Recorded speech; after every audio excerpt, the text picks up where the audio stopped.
There comes a season in a man's life where his fire no longer feels like fire at all, just flickers of caffeine and anxiety pretending to be ambition. You wake before dawn not because you're disciplined, but because your mind refuses to rest. The phone glows like an altar beside your bed, promising stimulation, and you kneel before it each morning, praying to the algorithm for direction. There's no silence anymore, only the hum of perpetual urgency, notifications, unfinished goals, the chorus of not yet enough echoing in your head. You chase productivity like a mirage, stacking habits, apps, and hacks until life feels like an open browser with 1,000 tabs you can't close. Each day pulls you thinner. Each night feels heavier. And though your calendar is full, your spirit feels hollow, as if your body goes to war while your heart stays home. You scroll through other men's victories, shredded physiques, polished routines, minimalist desks, and wonder when your effort started to rot into comparison. The irony cuts deep. In your hunger to become more, you become scattered.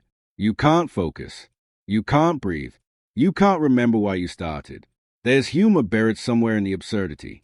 You drink coffee to think, scroll to relax, plan to avoid action, and call it balance. You've read enough books to build an empire, but can't sit still long enough to build a morning. Your desk is lined with notebooks half full of intentions and completely empty of follow-through. You even begin to fear the quiet moments because silence shows you the truth. It isn't laziness that's breaking you, it's noise.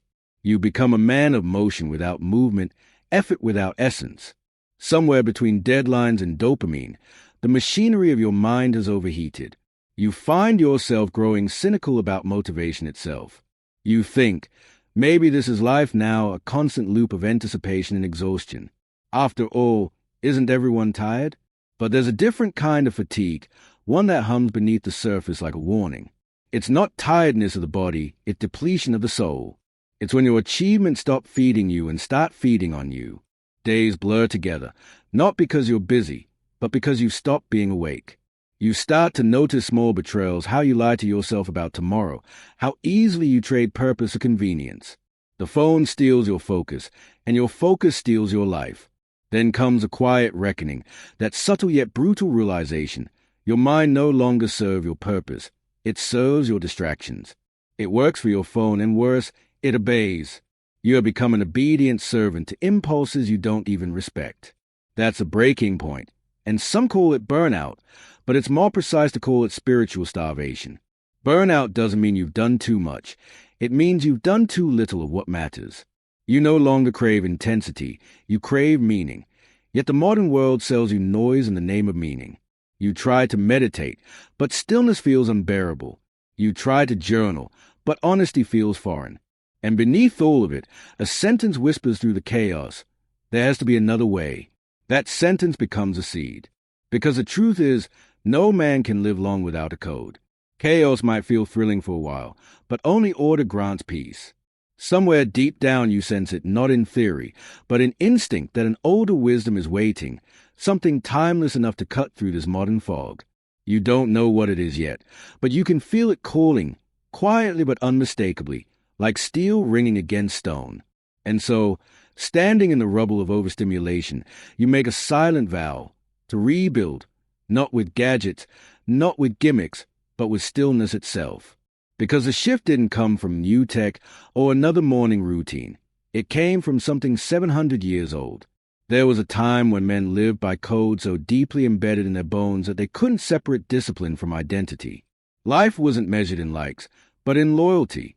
They woke not to chase another notification, but to uphold a principle.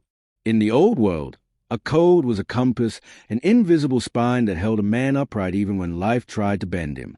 But somewhere between convenience and comfort, that compass was misplaced.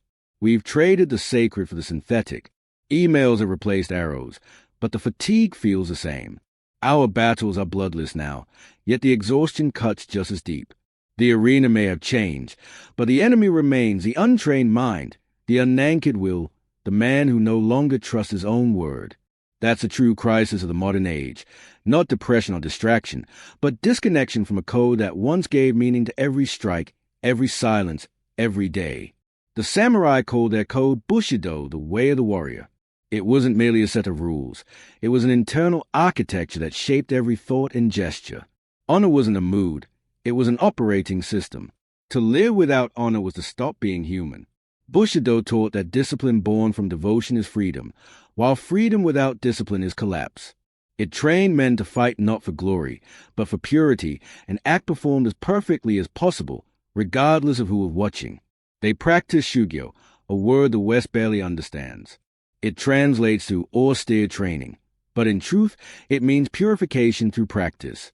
Every repetition was an act of cleansing, burning away weakness until only presence remained.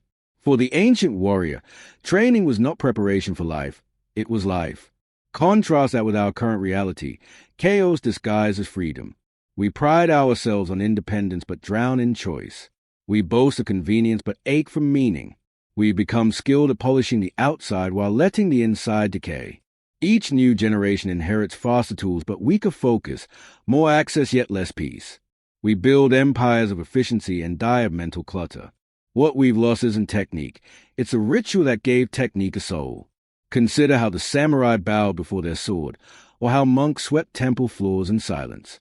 That bow, that sweep, wasn't superstition. It was a declaration that how you do the small things determines who you are in the great ones. But today, we rush through everything. We multitask devotion. Even gratitude has become a checklist. Something in the collective spirit has fractured. The world rewards noise, not depth, cleverness, not character. Men are told to be flexible yet complain they feel formless. They are told to self-express yet have nothing grounded within to express from. The culture praises authenticity yet despises restraint, forgetting that the most authentic energy a man can embody is consistency. Without a code, masculinity becomes a costume, loud online, hollow within. The ancient samurai would have pitied such restlessness. They would have seen our anxiety not as a moral weakness, but as a natural sickness of living without a center. Imagine the calm of those warriors, moving through chaos with precise stillness. Their serenity wasn't genetic, it was earned through daily friction. Shugyo trained their spirit as fire tempers steel. Every dawn was a duel against self-indulgence, every night an audit of the soul. And here lies the uncomfortable truth. The world hasn't truly become harder. We've simply become softer. We've confused peace with comfort, forgetting that true peace often feels painful at first. The discipline that once forged calm now feels oppressive to those addicted to distraction. Yet inside that old order was a strange kind of mercy. The man who submits to form becomes free from chaos. Maybe you can feel it, too, that unspoken longing to belong to something inviolate, something immune to the shifting winds of trend and opinion. Deep down, every man craves a code, something uncompromising that demands the best of him. Not another productivity routine, but a sacred discipline, a path where his word becomes law again. Because when a man's word stops being law to himself, he becomes a stranger in his own life. So I started searching for a code, one that could survive both the battlefield and my inbox. They say every transformation begins with a single act of defiance, but mine began with a single act of presence. After months of trying to fix myself with complexity, I stumbled into something ancient and startlingly simple, the practice of Kensho. In Zen, Kensho means seeing one true nature, not as an idea, but as an awakening that occurs in the silence between thoughts. It isn't enlightenment in a monastery or some holy moment beneath a mountain waterfall. It's the quiet realization that awareness has always been waiting beneath distraction, just asking to be seen.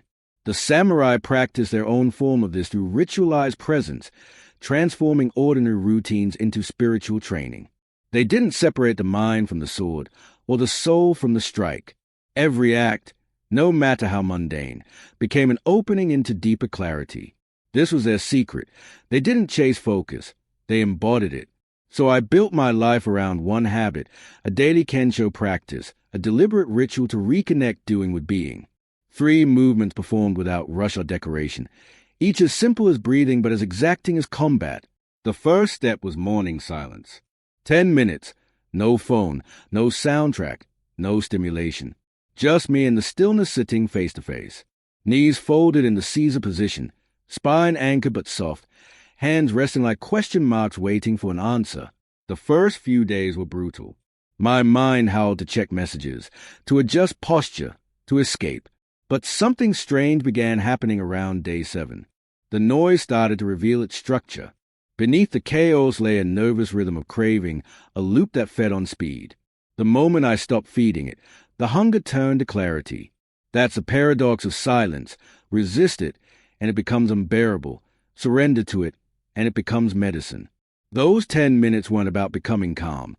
They were about remembering that calm was always there, buried under overstimulation.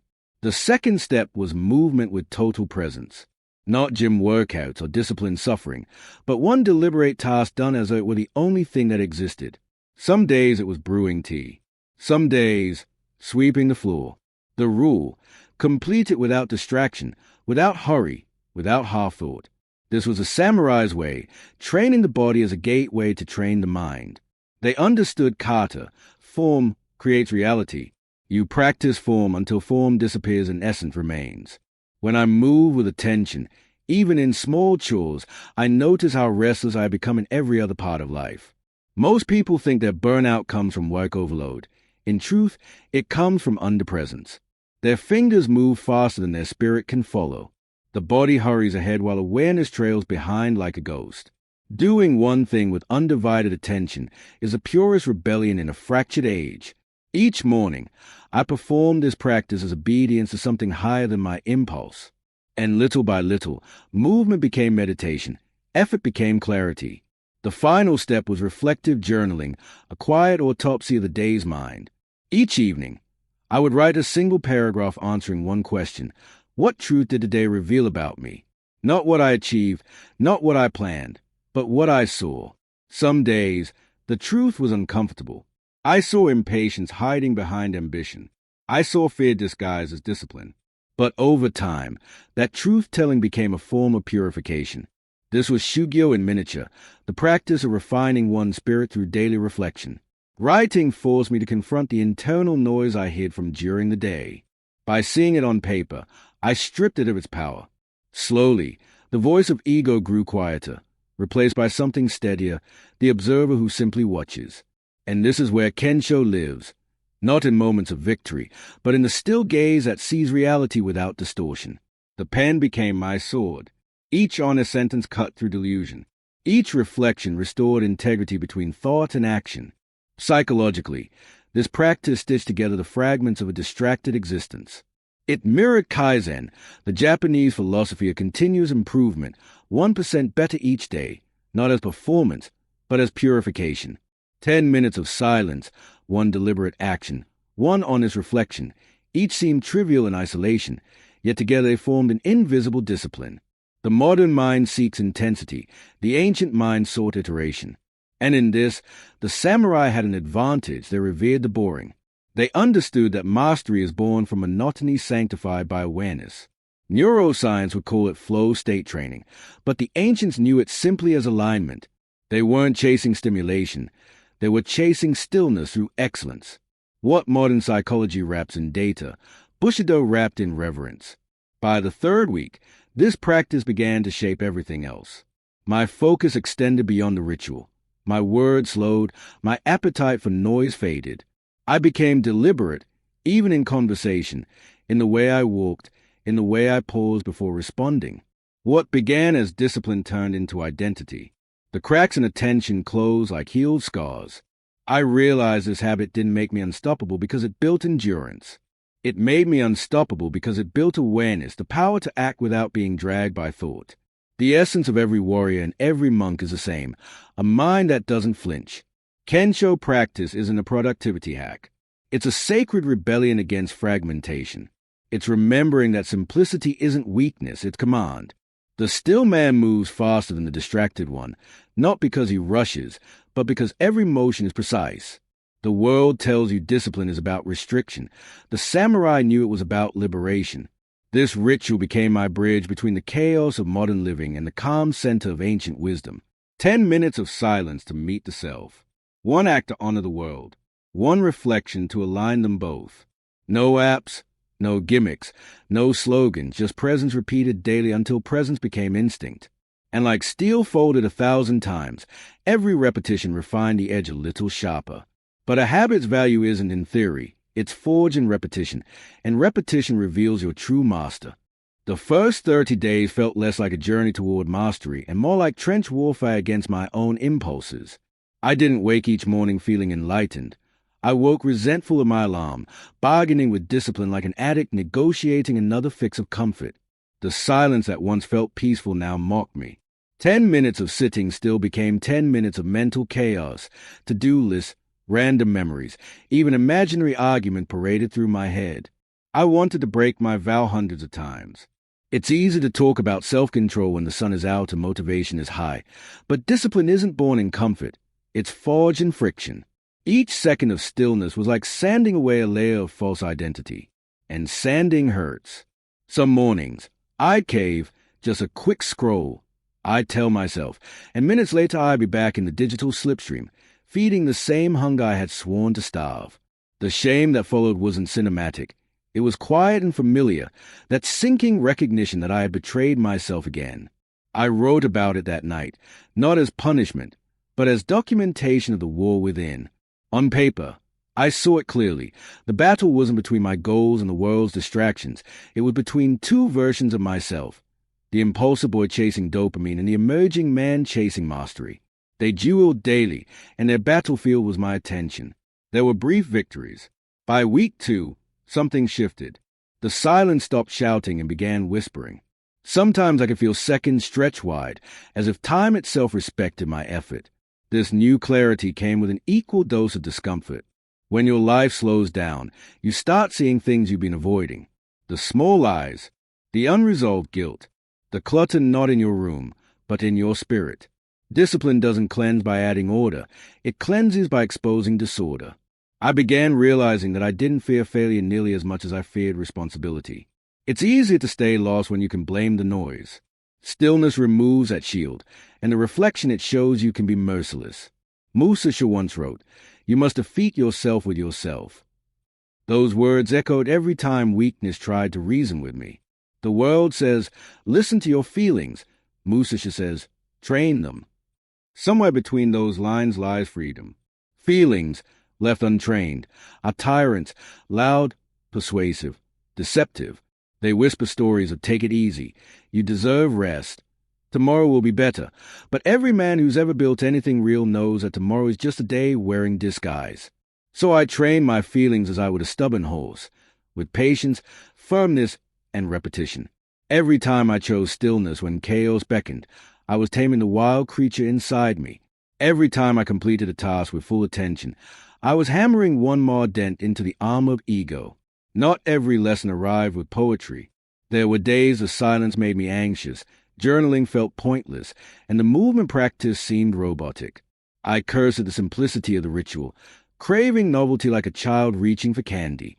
That hunger for stimulation is the enemy of depth. I began labeling each urge, distraction, pride, vanity, as if cataloging demons. The act of naming them removed their mystery. By the third week, I started noticing micro-shifts. I'd catch myself before scrolling, breathe before reacting, finish a chore without resistance. Minor victories, invisible to others, monumental to me. These were the sacred fragments of progress that no applause could validate but every warrior recognizes. Humor kept me sane. I'd laugh at how melodramatic my mind became over 10 minutes of silence or one written paragraph. The great samurai of the past faced death daily, and here I was, heroic because I hadn't checked Instagram before sunrise. But the laughter wasn't mockery, it was humility. It reminded me that the enemy wasn't external. It was a lazy indulgence that had gone unchallenged for years. Every man fights his own war. Mine just happened to be against comfort. By the end of the first month, the edges of resistance softened. I didn't trust motivation anymore. I trusted momentum. There's a strange liberation that comes from realizing that no one is coming to save you. Not tomorrow, not inspiration, not luck. You either show up or you decay. The first 30 days prove that consistency isn't glamorous, it's surgical. It cuts away the weakness that hides beneath convenience. And as those days accumulated, I understood what the ancients meant by purification through discipline. It wasn't self-denial. It was self-discovery through endurance. Every evening, as I wrote my reflections, a single thought kept resurfacing. Maybe it was never the habit that was hard. Maybe it was confrontation with a man who feared the habit. The deeper I went, the clearer that truth became. It wasn't the silence fighting me. It wasn't the practice resisting. It was a weak man I'd fed for years, now starving and screaming for comfort as he began to die. It wasn't the habit fighting me. It was a weak man I'd fed for years. Around the second month, something imperceptible began to shift. It didn't arrive with fireworks or revelation, just a quiet recalibration, as if life's volume knob had finally been turned down. The mornings no longer felt like combat. They felt like ceremony. The silence that once suffocated now carried weight, substance, gravity. Each breath felt anchored. My thoughts still wandered, but they no longer dragged me with them. I could observe without chasing, sense impulses without obeying. And that ordinary stillness, once so elusive, became my most profound victory. When the mind inverts its loyalty from reacting to observing, the entire world rearranges itself around that calm. I started noticing subtle confirmations of change, waking before the alarm with clarity instead of dread, beginning work with purpose rather than stress, moving slow but achieving more. In public, small irritations that once lit anger like dry grass now passed through me unlit. One morning a barista mixed up my coffee after an exhausting night. I watched my old instinct rise, the impulse to correct sharply and then dissolve before I could act. The awareness itself had absorbed it. That was my first taste of mushin, what the samurai called no mind, complete presence without friction. It isn't emptiness, it's precision. Action flowing from awareness so cleanly that the self doesn't interfere. There's no excess thought to slow the strike. This is what every man secretly craves, not more control, but less inner conflict. Even mundane tasks began to feel alive. The 10 minutes of morning silence expanded throughout the day, into the way I walked to the store, the way I typed an email, the way I listened when people spoke. The habit had escaped its boundaries and was now weaving itself into identity. This was flow through form, structure serving liberation. It's paradoxical. You build a ritual to become disciplined, but with repetition, the ritual dissolves and only flow remains. The fighter who trains is stance full. Years no longer thinks of stance in battle. Structure gives spontaneity. Restraint births freedom. That is the essence of Zen in motion, to be fully conscious and utterly unself-conscious at once. There were moments that tested this newfound peace. Once, an argument flared with a friend who misunderstood my silence as indifference. A few months earlier, I'd have defended myself, layered words over ego until both of us drowned in pride. But in that moment, I simply breathed and let the tension run its course. The anger didn't vanish. It transformed, energy purified into awareness. Later that night, replaying the scene, I saw what I'd never noticed before. Control is not dominance over others, but dominion over self. The old mindset says power is assertion. The samurai knew power is composure. The stronger the storm, the stiller the mountain. Around day 40, distractions lost their sweetness. The urge to scroll or check pointless updates felt like biting into spoiled fruit. My journal reflected it plainly. Detachment wasn't suppression, it was clarity of appetite. When you feed on silence long enough, noise becomes unpalatable.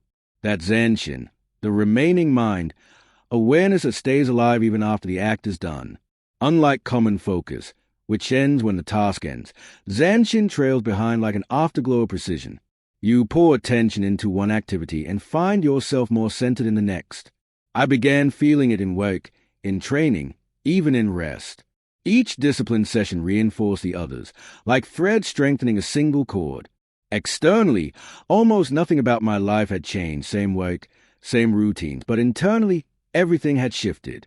I no longer chased motivation, I embodied momentum. This was no longer about productivity, it was spiritual conditioning. The difference between driven and disciplined became obvious. Driven men burn bright, then out. Disciplined men burn steady, indefinitely. The reward wasn't energy or even success. It was peace, and peace is the ultimate efficiency. It's astonishing how much power returns to you once you stop wasting it on emotional reactions. One evening, standing before the mirror, I caught an unfamiliar reflection. The eyes were calm instead of restless, the posture grounded, the jaw unclenched. The mirror didn't lie anymore. I was standing straighter, but not because of posture. Something internal had solidified. The final 30 days didn't feel like a sprint to the finish line. They felt like returning home after being lost for years. The discipline that once demanded effort now flowed like breath. There was no inner negotiation, no debate between desire and duty. The practice was no longer something I did. It was what I was.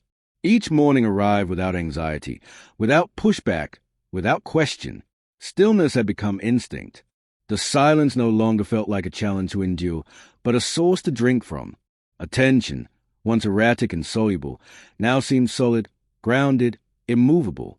Consistency carved deep grooves into my days, and those grooves began directing everything else, focus, emotion, even appetite, toward equilibrium. Something deep inside had rewired. I noticed it in the smallest details. The dopamine once tied to newness now fired in response to presence. The simple act of sitting, of noticing sunlight shift across the floor, of hearing breath move through the nose, generated a satisfaction more lasting than any digital rush. My perception of time altered. Days no longer felt consumed. They felt inhabited. When discipline becomes identity, boredom dies.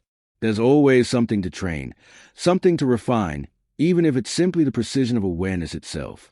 It's a philosophy of Kaizen, continuous refinement through small sacred acts, 1% better not from need, but from reverence. The modern world glorifies intensity, grand declarations, viral transformations, the drama of effort, but the samurai mastered repetition. They knew that the man obsessed with perfection of form eventually transcends it. Repetition breeds grace, and grace is strength without struggle. Around day 70, I remembered something Musashi wrote, that a man should make his everyday stance his combat stance. That was exactly what was happening. Discipline was no longer reserved for meditation or journaling. It permeated everything. Washing dishes was training. Working was meditation. Speaking was practice. Each motion became deliberate, not rigid, but vivid, full of quiet authority. What surprised me most wasn't the external progress, though there was plenty of it, but the serenity it summoned. The more consistent I became, the calmer I felt. People mistake rigidity for discipline, but the truth is reversed. The disciplined man is flexible, while the undisciplined man snaps with every change. Consistency doesn't build tension, it releases it. Chaos no longer startled me. Uncertainty no longer owned me. Each repetition of Kensho had sculpted not just a habit, but a nervous system trained for peace. The mind finally understood that it could rest inside effort, that work and stillness were not opposites, but two doors to the same room. There was a quiet triumph in that realization, not the loud pride of victory, but the silent confidence of alignment. I found myself needing less, fewer possessions, fewer opinions, fewer explanations. I didn't care to prove discipline. I simply lived it. The noise of ambition began to fade, replaced by a more stable form of hunger, not for expansion, but for refinement. I understood now that mastery isn't an ascent, it's a deepening. You don't climb to power, you sink into it. The man I was at day 1 sought control over himself. The man I became by day 90 no longer needed control. He was control, not rigid, but rooted. Friends noticed small changes, the way I listened longer than I spoke, the way frustration seemed to evaporate before it formed, the way peace seemed to follow me like weather. But this transformation wasn't for recognition. It was a private contract, an internal proof that ancient wisdom still has pulse in the modern world. Kensho had taught me that spiritual growth doesn't demand retreat, it demands repetition. 10 minutes of silence, one complete act, one honest reflection, done daily, done sacredly. That's all it takes to make discipline indistinguishable from being. By day 90, the ritual no longer felt like practice. It felt like recall, as if I wasn't learning a new self at all, but remembering an older one buried under years of noise and weakness. For the first time, I understood what it meant to be unstoppable. It wasn't about relentless motion or invincible energy. It was about stillness so unwavering that distraction couldn't find a purchase. And in that silence, steady and unforced, I realized the shift had completed. I wasn't chasing discipline anymore. I had become it. Every system that survives centuries carries something sacred within it, something stronger than circumstance. The rituals weren't built to make life more efficient. They were built to make life more meaningful. Kenshō practice only worked because it was rooted in philosophy, not productivity. The stillness was never about silence. It was about truth. Once you zoom out from the mechanics, you see the architecture behind the habit, a design of being that ancient men lived by. Zen taught detachment, not to remove you from life, but to free you from the slavery of outcomes. Results come and go, moods rise and fall, but the man who acts without clinging can never truly be broken. He moves as a river moves, steady, adaptable, continuous. That's the seed of mastery, control through surrender. The impulsive man fights a current. The disciplined man flows with it. What looks like restraint is simply trust in the process. When the sword masters of old practiced shugyo, they weren't chasing perfection of swing. They were seeking purification through motion. Every repetition stripped away illusion until only presence remained. They didn't ask, was this better than yesterday? They asked, was this completely today? That's the essence of masculine discipline, giving everything, not because of reward, but because excellence is a form of worship. It isn't sterile rigidity, it's spiritual alignment, faith expressed through consistency. Through that lens, every small action becomes ritual. Drinking water slowly, finishing tasks cleanly, returning tools to their place. When a man performs small things with sacred intent, large victories follow naturally. Form shapes feeling. The modern age scoffs at such formality. It treats presence like a lifestyle trend instead of a way of being. But beneath every digital burnout and anxiety spiral lies the same fracture, disconnection from purpose. Mental health isn't only chemicals and stress. It's the soul rebelling against aimless motion. Gaman, another Japanese ideal, means enduring the unbearable with dignity, not suppression, but silent strength. To endure with grace instead of complaint is a forgotten art. You don't need to escape the storm. You need to remember how to walk through it without collapsing. That's what these martial philosophies were training. Men who could function in fire, calm not because things were easy, but because they had become steady. Presence leads to clarity. Clarity leads to mastery. Mastery leads to peace. It's a loop that feeds itself endlessly. You don't meditate to escape the world. You meditate to see it as it is. You don't train discipline to feel powerful. You train it to become unshakable in the face of powerlessness. Each link in that chain builds identity, not the performative identity shaped by comparison, but the grounded identity born from repetition. Kensho reminded me that ancient wisdom was never old. It was timeless because it was functional. It gave structure to chaos and meaning to monotony. Where modern life says, express yourself, the old masters replied, perfect yourself, then expression will have integrity. And so the threads weave together. Zen detachment grants freedom from ego. Shugyo purifies action through repetition. Gaman forges grace through hardship. Together, they form an internal hierarchy of strength that transcends circumstance. The man without a code drifts, reacting to every gust of emotion. The man with a code ascends, guided by principles that cannot be purchased, only practiced. There lies the quiet secret of Kensho. Your outer discipline mirrors your inner order. In the world's noise, discipline isn't about suffering. It's about remembering who you are. In the end, all transformation returns to a single promise, the one you make to yourself and refuse to break, no matter how small, no matter how quiet. You won't become unstoppable by copying habits, collecting methods, or chasing inspiration from other men. You will become unstoppable the moment your word stops bending with your emotions. Everything that shifts you from boyhood to mastery begins there. Discipline, stripped of its noise, is nothing more than self-respect made visible. Every silent morning you keep your ritual, every impulse you tame, every task you finish cleanly. These are small vows that say, I can trust myself again. The certainty of that trust is where strength is born. No coach, no book, no algorithm can give it to you. It must be earned in the dark, repeated until it becomes the only language your actions speak. The samurai called it living by the sword, not because of warfare, but because each day was an execution of intent. The modern warrior doesn't carry a blade. He carries presence. His cut is his focus. His honor is his follow-through. The world celebrates talent, but the code honors consistency. The world glorifies noise. The code rewards stillness. You already know what needs to be done. The question is whether you'll do it when no one's watching. Because discipline isn't a performance, it's a quiet covenant. When you fail, you rise without drama. When you succeed, you bow to the process that made it possible. There's poetry in that humility. Simplicity is strength. So this is a challenge, not advice, but initiation. Carve out 90 days. Choose one act of discipline and guard it like sacred ground. Silence first thing in the morning. One task completed with full attention, an honest line written each night. That's your training hole. For 3 months. Keep that ritual as a warrior keeps watch over his blade. You'll find that the real victory isn't the habit itself. It's the man it forges through repetition.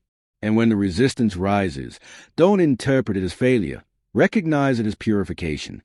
At the end of those 90 days, write your declaration of code. One sentence. One vow that defines a man you intend to remain.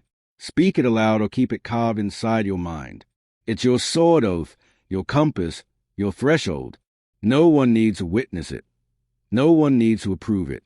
Because becoming unstoppable has always been an internal ceremony, the quiet moment you decide to bear the weight of your potential with dignity.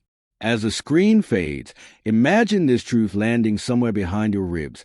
A disciplined life isn't a restriction, it's a reclamation. Every breath is a strike. Every moment, an arena. And in that arena, there's only one man you have to conquer, and one promise you have to keep. The rest is silence.